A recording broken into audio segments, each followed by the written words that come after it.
As massive engines thundered beyond my window, runways traveled faster and faster past my limited view, echoing the increased beating of my heart. Rounded walls pressed deeply into my left shoulder as travelers were packaged as tightly as airlines would allow, heightening my aversion to closed-in spaces. Breathing deeply of the canned air, I began a countdown, knowing that in no more than 30 seconds, 95,000 pounds of aluminum, plastic, and 200 beating hearts would break the bonds of gravity, laughing at the terra firma below. The rumble of landing gear gave way to smoother air as we continued our ascent, and earthen-bound buildings became distant as we left the confines of Earth. As blood pressure and cabin pressure stabilized, my perspective slowed from the elevated vantage point. Familiar highways and intersections began to take shape as the entire city came into focus. I began to recognize familiar buildings, some of which our company has built over the past 25 years. And even the smallest of details returned to mind. Design elements and particular problems seemed as if it was just yesterday. In my day job, construction drawings float across my desk, two-dimensional sketches of dreams yet to be realized. Stepping onto an undeveloped plot, I visualize what and where the buildings will be.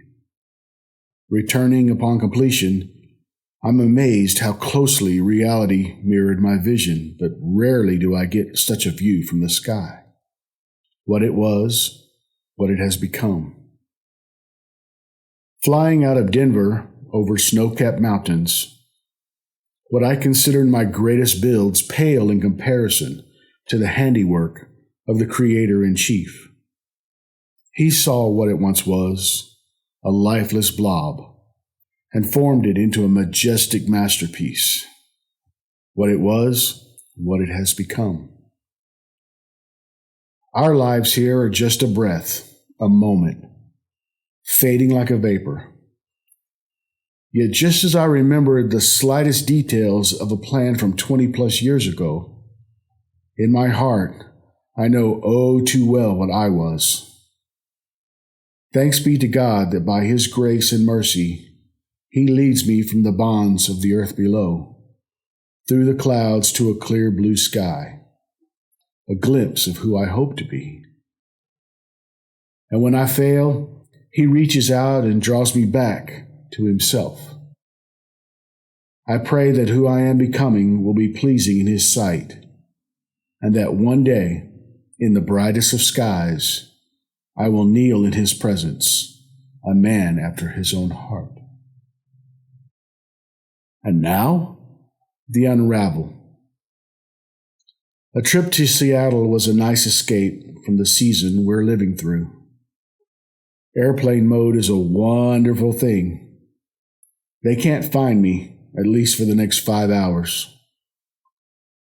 Now, beside a few whispers from my sweet bride, I sat in relative silence, jet engines humming a weary mind, into a meditative state, if not sleep.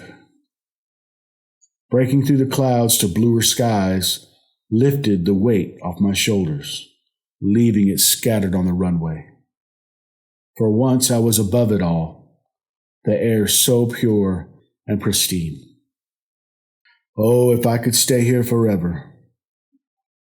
And I will someday, but only by the grace of a loving God. Until then, I'll enjoy the journey, drink in the beauty of the view before me and of she who walks beside me.